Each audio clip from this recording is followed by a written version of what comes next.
সংসারে আমাদের জীবনে যখন কোনো সুখ বা দুঃখ আসে, তার জন্য আমরা কাউকে না কাউকে অবশ্যই দায়ী করে থাকি, তাই না? এই ব্যক্তি আমাদের সাথে এরকম কাজ করেছেন, তাই আমার সাথে এমন হলো। ওই ব্যক্তি যদি এমনটা না করতেন, তাহলে আজ আমি ওই স্থানে পৌঁছতে পারতাম। সবই আপনার দৃষ্টিভঙ্গির ওপর নির্ভরশীল, আর যদি আপনার দৃষ্টিভঙ্গি এমন হয়, তাহলে তা অনুচিত। সত্যি কথা বলতে, এই সংসারে ভিন্ন ভিন্ন ধরনের মানুষ আছে। এটা আপনার ওপর নির্ভর করছে কিভাবে তাদের স্বাগত জানাবেন। একবার ভাবুন, আমি আমার দুটো হাত সামনে নিয়ে এলাম, দুটো মুঠো খুলে দিলাম। দুই প্রকারের মানুষ আসবেন, কিছু না কিছু দিয়ে যাবেন। এই মুঠো যদি আমি বন্ধ করে দিই, তাহলে না কেউ আমাকে কিছু দিতে পারবে, না আমার কিছু যাবে আসবে। নিশ্চয়ই বুঝতে পারছেন এই দুই ধরনের ব্যক্তি কারা এবং তারা কি দিয়ে যান। আমি যদি নিজের মুঠো খুলে দিই, তাহলে কিছু ভালো মানুষ আসবেন, আমাকে আনন্দ, সন্তুষ্টি, জ্ঞান প্রদান করে যাবেন, ভালো অভিজ্ঞতা দিয়ে যাবেন। কোনো খারাপ ব্যক্তি যদি আসেন, তাহলে তিনিও খারাপ অভিজ্ঞতা দেবেন, যার থেকে আমি শিক্ষা লাভ করব। এই সব কিছু আমি লাভ করতে পারি। মুঠো যদি বন্ধ করে রাখি, তাহলে আমি কিছুই পাবো না। দেখুন, এই সংসারে প্রত্যেকের জীবনে এইরকম। প্রত্যেকের জীবনে সবকিছুই আছে, ভালো খারাপ দুই মানুষই আছে। ভালো অভিজ্ঞতা আছে, খারাপ অভিজ্ঞতা আছে। নির্ভর করছে আপনার ওপর যে আপনি কি করবেন, এনাদের স্বাগত কিভাবে জানাবেন, কার থেকে কি বুঝবেন, কি শিখতে পারবেন, আর কোন দৃষ্টিভঙ্গি নিয়ে অগ্রসর হবেন। এটাই নির্ধারণ করবে যে আপনার জীবন কেমন হবে। আসুন আমার সাথে ভালোবেসে বলুন, রাধা রাধা। জীবনে যখন কোনো ব্যক্তি নিজের লক্ষ্য প্রাপ্তির জন্য নিরন্তর পরিশ্রম করতে থাকেন, চেষ্টা করতে থাকেন, তখন তিনি কষ্ট অনুভব করেন। কখনো শারীরিক কষ্ট, কখনো মানসিক কষ্ট। এবার উনি এটা ভাবতে থাকেন যে আমি কি উচিত করছি নাকি অনুচিত করছি। কারণ অন্যদিকে এমন একজন ব্যক্তিও আছেন যিনি একদমই পরিশ্রম চেষ্টা করছেন না। তিনি মদিরা পান করেন, বিলাসিতায় জীবন কাটান, অলস প্রকৃতির হয়ে ওঠেন, নিদ্রাতে বিলীন হয়ে থাকেন আর ভাবেন যে তিনি সুখ লাভ করছেন। কিন্তু এরকম কেন হয়? কারণ যখন আমরা সৎ পথে থাকি, উচিত পথে চলি, লক্ষ্য প্রাপ্ত করার জন্য চেষ্টা করতে থাকি, তখন আমাদের ভেতরে থাকা নেতিবাচক শক্তি এবং পাপ এই দেহকে ত্যাগ করে দেয়। আর এই অনুভূতিটাই আমাদের দুঃখের অনুভূতি দেয়, কষ্ট দেয়। এবার সেখানে যদি আমরা কুপথে চলি, অনুচিত পথে চলতে থাকি, তাহলে আমাদের ভেতরে থাকা পুণ্য এবং ধনাত্মক শক্তি আমাদের দেহ ত্যাগ করে দেয়। আর এই অনুভূতির কারণেই আমরা সুখ অনুভব করি। কিন্তু কখনো ভাববেন যে এই সুখ বেশি সময় পর্যন্ত থাকে না। সেই জন্য সবসময় মনে রাখবেন, যদি আপনি জানেন যে এটাই আপনার লক্ষ্য, এটাই উচিত পথ, শুভ পথ, তাতে নিরন্তরভাবে এগিয়ে যেতে চেষ্টা করতে থাকুন। এই কষ্ট আপনাকে সুখের পরাকাষ্ঠায় কখন পৌঁছে দেবে তা আপনি জানতেই পারবেন না। আসুন আমার সাথে ভালোবেসে বলুন, রাধা রাধা। প্রত্যেক মানুষ নিজের জীবনে হীরক তথা হিরে এবং দর্পণ এই দুই দেখেছেন। এই দুই হলো সাদা এবং এরা দুজনেই আলোর প্রতিফলন ঘটায় এবং এরা দুজনেই উজ্জ্বল হয়ে ওঠে। আপনি হয়তো মনে মনে ভাবছেন যে এটা কি ধরনের তুলনা করছি। একটা হিরে তো রত্ন, তার মূল্য দর্পণের থেকে অনেক গুণ বেশি। কিন্তু হিরে থাকাতে দর্পণের মূল্য কিন্তু কোনো অংশে কমে যায় না, তাই না? মানুষ যখন হিরে নিজের হাতে নেয়, তখন সবার আগে কি খোঁজে? দর্পণ, যাতে তার মধ্যে দিয়ে দেখে সে বুঝতে পারে যে সেই হিরে আদৌ তার শোভাবর্ধন করছে কিনা, তাকে ভালো দেখাচ্ছে কিনা, প্রসাধনের জন্য সেটা ব্যবহার করা ঠিক হবে কিনা। অর্থাৎ হীরের উপস্থিতিতে দর্পণের গুরুত্ব কম হলো না। দর্পণের কারণে হীরের মূল্য বোঝা গেল। আমাদের জীবনেও ঠিক এরকমই ঘটে।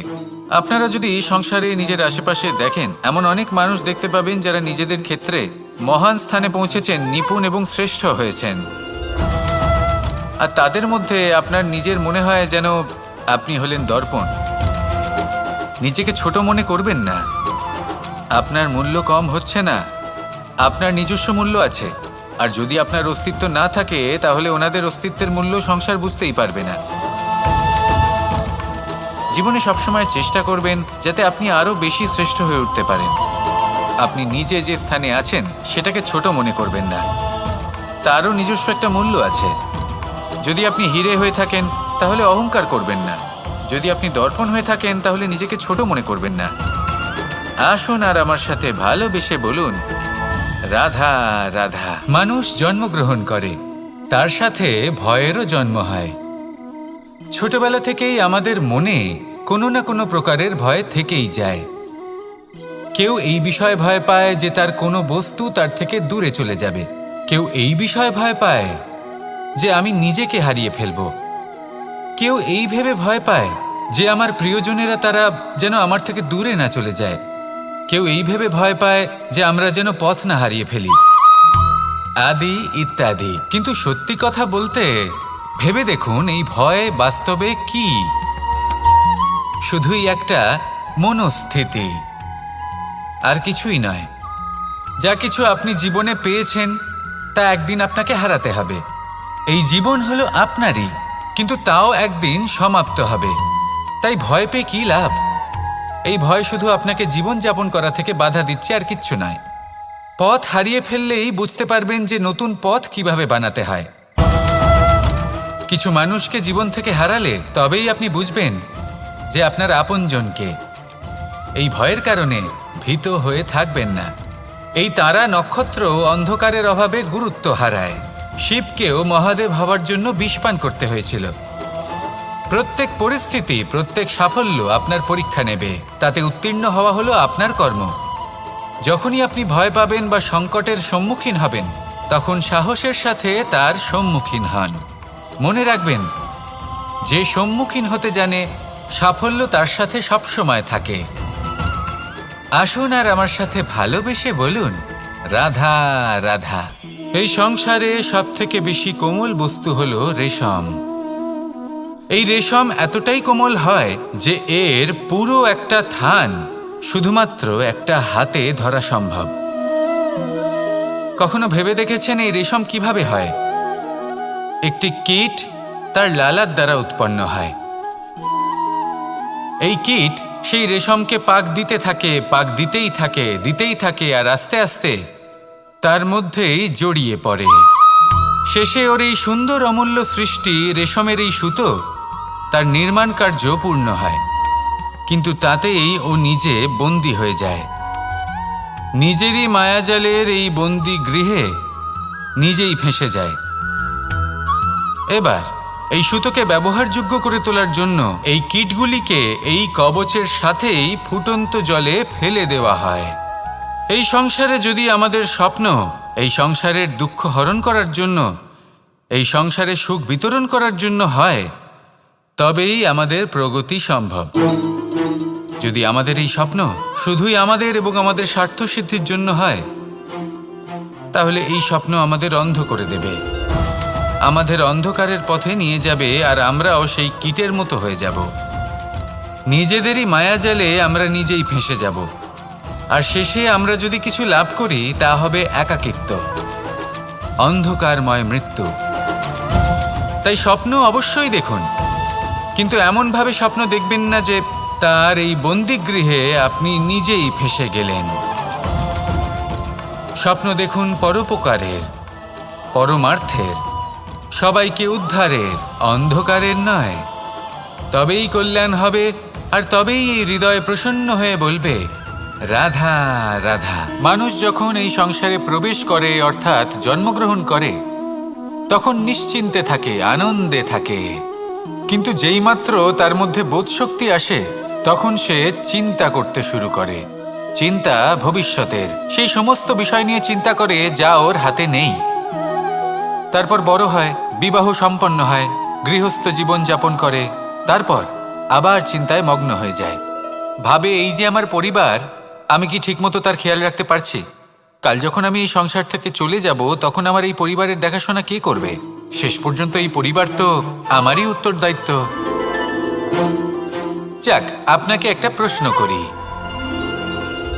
এই সংসারে আসার পূর্বে আপনি কি এই প্রশ্ন করেছিলেন, এটা ভেবেছিলেন যে আমাকে ছাড়া এই সংসার কিভাবে চলবে? করেননি, তাই তো? তাই আপনার এটা নিয়ে দুশ্চিন্তা করার প্রয়োজন নেই যে আপনি যখন এই সংসার ত্যাগ করে চলে যাবেন তখন কি হবে। আপনি যখন ছিলেন না তখনও এই সংসার চলছিল, আপনি যখন এই সংসার ত্যাগ করবেন তখনও এই সংসার চলতে থাকবে।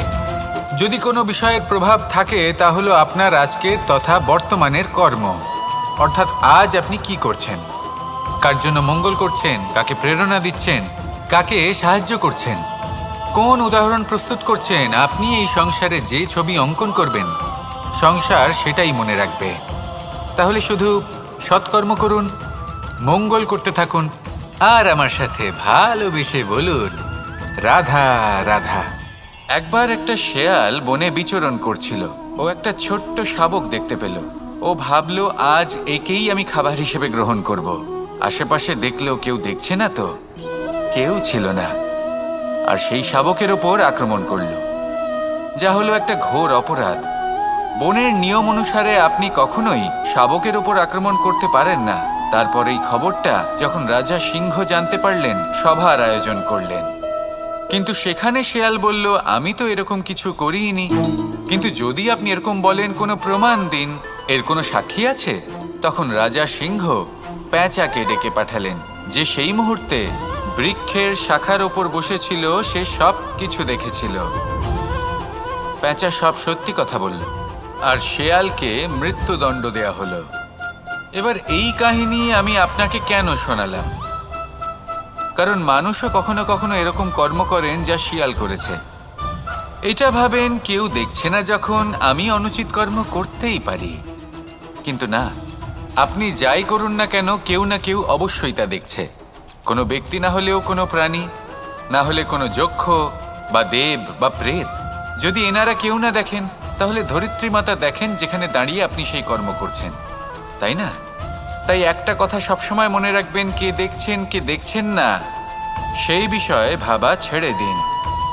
এটা খুব সহজ কথা। আপনি যদি উচিত কর্ম করেন, উচিত ফল পাবেন। যদি অনুচিত কর্ম করেন, তাহলে আপনি অনুচিত ফল অবশ্যই পাবেন।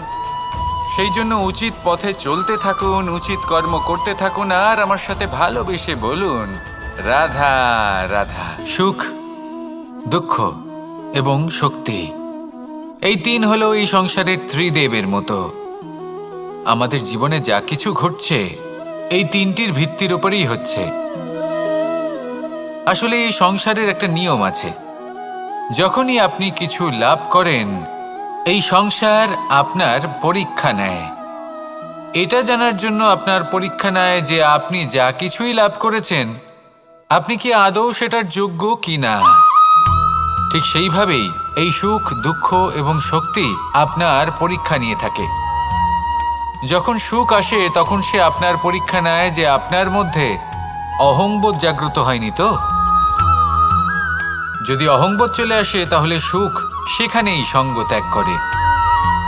দুঃখ আপনার ধৈর্যের পরীক্ষা নিতে থাকে, আর যদি আপনার মধ্যে ধৈর্য না থাকে, তাহলে এটা আপনাকে আরো বেশি দুঃখের গভীর অন্ধকারে ঠেলে দেবে।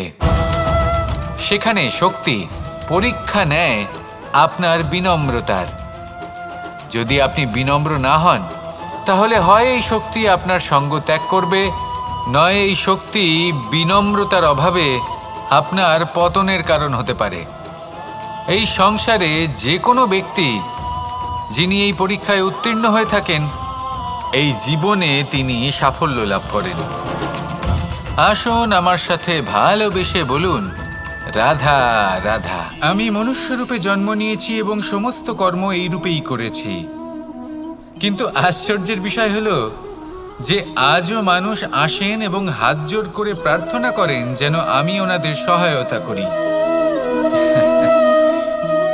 আপনাদের একটা কথা বলতে চাই, আমি সকলকে সাহায্য করতে পারবো না, কিন্তু আমি শিক্ষা অবশ্যই দিতে পারবো, জ্ঞান প্রদান করতে পারবো। এমন কিছু জ্ঞান যার ভিত্তিতে মানুষ যা চাইবেন তাই লাভ করতে পারবেন, যদি সঠিক কর্ম করতে থাকেন। যখন কংসের অসুররা গোকুলে ধ্বংসলীলা চালাচ্ছিলেন তখন আমি কারোর থেকে সাহায্য চাইনি। আমি দাঁড়িয়েছিলাম আছে, আপনি অবশ্যই লাভ করবেন। আর এই মন সুপ্রসন্ন হয়ে বলবে, রাধা রাধা। ভোজন এই সংসারে যেই হোক না কেন, কোনো মানুষ হোক, কোনো প্রাণী হোক, কোনো কীট হোক বা কোনো বনস্পতি হোক, প্রত্যেকের জন্য ভোজন অতি আবশ্যক। কারণ ভোজন থেকেই শক্তি পাওয়া যায়, আর সেই শক্তি দিয়েই সংসারের, আমাদের জীবনের সমস্ত কার্য করা যায়। এবার এমন এক ধরনের শক্তি হয় যা শীতের ঋতুতে সূর্য থেকে আমরা পেয়ে থাকি, আর আরেক ধরনের উত্তাপ হয় যা দিয়ে ভোজন রান্না করা হয়, সুস্বাদু নানান ধরনের ভোজন। এবার অত্যন্ত গুরুত্বপূর্ণ হলো যে ব্যক্তি সেই ভোজন বানাচ্ছেন তার মানসিক পরিস্থিতি এবং সেই ব্যক্তি যিনি ভোজন গ্রহণ করছেন তার মানসিক অবস্থা। যখনই আপনি ভোজন বানাচ্ছেন তখন ভালোবাসার সাথে কাজটা করুন, ধন্যাত্মক ভাব নিয়ে, সৎ ভাবনার সাথে। কারণ আপনার এই মানসিক স্থিতি শক্তির আকারে সেই খাদ্যের সাথে মিলেমিশে যায়। আর যখনই আপনি ভোজন গ্রহণ করছেন তখন সদ্ভাবনার সাথে, প্রসন্নতার সাথে গ্রহণ করুন, ধন্যাত্মক ভাব নিয়ে। যদি আপনি প্রসন্নতার সাথে রান্না করেন, প্রসন্নতার সাথে খাদ্য গ্রহণ করেন, তাহলে আপনি প্রসন্নই থাকবেন। আর মন সুপ্রসন্ন হয়েই বলবে, রাধা রাধা। দীপাবলি আমাদের সবথেকে বড় উৎসব। শ্রীরাম রাবণকে পরাস্ত করে 14 বছরের বনবাস কাটিয়ে আবার অযোধ্যায় ফিরে এলেন অমাবস্যার রাত্রে। অযোধ্যায় সবাই খুব প্রসন্ন ছিলেন, খুবই উৎসাহিত ছিলেন। অযোধ্যায় সহস্র প্রদীপ প্রজ্বলিত করা হয়েছিল এই উৎসবে। একে আমরা দীপাবলি বলে থাকি। এবার এই বিষয়ে আমরা সকলে জানি। আপনি কি এটা জানেন যে শ্রীরাম বাস্তবে অমাবস্যার এক রাত আগেই অযোধ্যায় পৌঁছে গেছিলেন? সবার সামনে অমাবস্যার রাতে এসেছিলেন। এর কারণ কি? শ্রীরাম প্রমাণ করতে চেয়েছিলেন যে যে কোনো সময়, দিন হোক বা রাত, শুভ বা অশুভ হয় না। শুভ অশুভ কিছু থাকলে তা হলো মানুষের চিন্তা, তার ভাবনা, তার নির্বাচন আর তার কর্ম। নিজেই দেখে নিন, শ্রীরাম শুভ কাজ করে ফিরেছিলেন এবং অমাবস্যার মতো গভীর এক রাত্রিকেও দীপাবলিতে পরিবর্তিত করেছিলেন। এমনটাই যদি আমরা করতে পারি, তাহলে এমন কোনো গৃহে যান যেখানে অসহায় ব্যক্তি রয়েছেন, যা অন্ধকারাচ্ছন্ন, আর সেখানে প্রকাশ প্রজ্বলিত করুন। প্রকাশ সহায়তার, প্রেরণার, আশার। যদি এমন কিছু আমরা করতে পারি তাহলে তাকে প্রকৃত অর্থে দীপাবলি বলা যেতে পারে। তাহলে নিজের পরিবারের সাথে দীপাবলি পালন করুন। আপনাদের শুভেচ্ছা জানাই। আসুন আর আমার সাথে ভালোবেসে বলুন, রাধা রাধা। এই শুকনো পাতাটিকে দেখুন, নিষ্প্রাণ হয়ে পড়েছে। কোনো একটা সময় এই পাতাটি একটা গাছের ডালে ছিল। সেই গাছ ওর লালন পালন করত। যখন যখন বাতাস বইত, এই পাতায় কম্পন দেখা দিত, মনকে প্রফুল্ল করে তুলত। কোনো একদিন এই পাতা গাছের ডাল থেকে ঝরে পড়ে গেল। নিঃসন্দেহে ও নিজের স্বাধীনতা পেল, কিন্তু আস্তে আস্তে শুকিয়ে গেল, নিষ্প্রাণ হয়ে গেল। দেখুন, আমি এই কথা বলছি না যে স্বাধীনতা অনুচিত, কখনোই না। কিন্তু যে কোনো পরিস্থিতিতে স্বাধীন হতে চাওয়া এটা নিশ্চিতরূপে অনুচিত। আমরা যদি আমাদের জীবনে পরিবারের গুরুত্ব ভেবে দেখি, তাহলে এই পরিবারে যতই মতভেদ থাকুক না কেন, যতই মনোমালিন্য থাকুক না কেন, যতই বিবাদ থাকুক না কেন, এই সব মিটিয়ে নেওয়া অত্যন্ত প্রয়োজনীয়। সেই সব কিছু সমাপ্ত করা অত্যন্ত প্রয়োজনীয়। কখনো এই পরিবারকে ভাঙতে দেবেন না, কখনো এই পরিবার থেকে দূরে চলে যাবেন না। এই পরিবার হলো আমাদের জীবনের একটা অমূল্য সম্পদ, অমূল্য এক আশ্রয়, যা এই সংসারে হয়তো কোথাও আপনি পাবেন না। তাই একে আগলে রাখুন। ভেবে নিন, আপনি পাতা আর আপনার পরিবার সেই গাছ। আসুন আমার সাথে ভালোবেসে বলুন রাধা রাধা।